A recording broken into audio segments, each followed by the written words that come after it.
I was going to read, as I usually do, something from Malfuzat about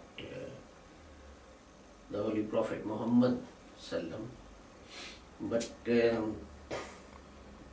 when I was reciting this, or when I started to recite this chapter of the Holy Quran, which is chapter 109, it only consists of 6 verses, it occurred to me that I should have perhaps mentioned this as well in the khutbah.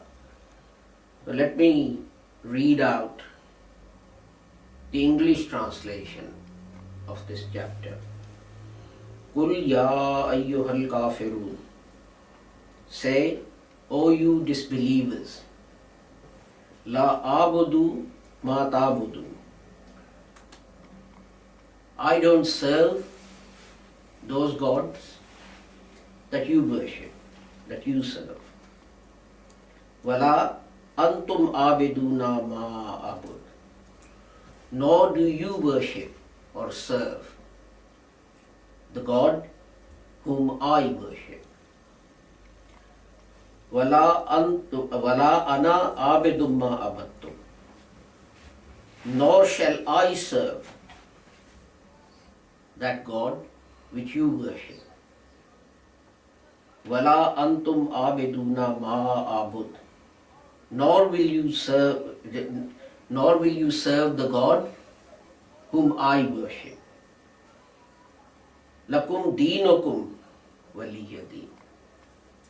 For you is your recompense, and for me is mine. Now you can see the Holy Prophet is preaching to the disbelievers, to the Quraysh.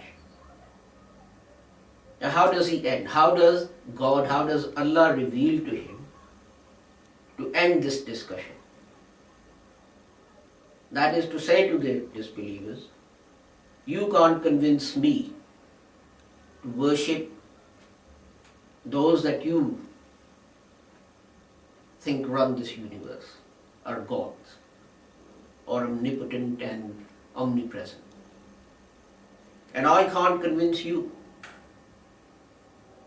that there is only one God who deserves to be worshipped. And you won't be able to force me to your way of thinking. And I can't change, I can't convince you that there is only one God who cannot be seen and who is the master of the universe. So what should we do? Allah reveals to the Holy Prophet to tell these people what should then be done. One group is sticking to his way of thinking, his argument, what he does. The other group is sticking to what they believe. There can't be any compromise. One can't convince the other. So, what is the result? What should they do? Should one attack the other? Should one torture the other? Should one oppress the other? No. God says, just say to them, you live the way you want to, and you'll see what happens, and we'll carry on living the way we want. And we will see what's going to happen. Isn't this how Muslims can successfully live in a multi-religious, multicultural, tolerant society? Discuss, debate, talk. But as the Holy Quran says, mu'azzih hasana. With a goodly speech, in a nice way. Don't harangue people. As we see on internet day and night, on our Facebook website and other blogs and sites that we have. But if you can't convince each other, what should you do? Should you oppress and force other people? This is not the teaching of the Quran. The Quran simply says, well, if you can't convince, remember, God here is talking about those people who were worshipping idols. Stones, trees, animals, anything that they saw which was shaped oddly, differently, whether it was a tree or a piece of stone or an animal, they would start to worship it, thinking it's got miraculous powers to do things. And in the Quran, God says to us, there is one thing that I hold dear, and that is Tawheed. That's unity of Godhead.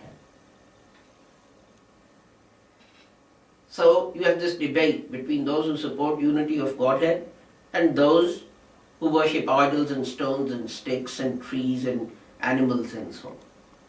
And what's God's guidance? If you can't convince them, what should you do? Kill them, fight them, oppress them, do what with them? God says, you just say to them, well, good for you. Keep believing that. We'll keep believing what we think is the right thing.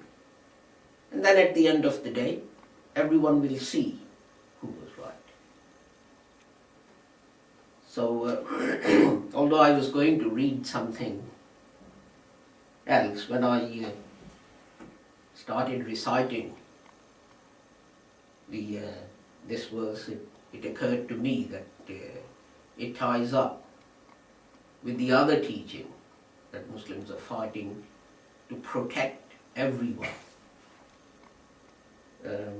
So I thought I'd mention this rather than rather than read something from the Promised Messiah's discourses or discussions or whatever you want to call it.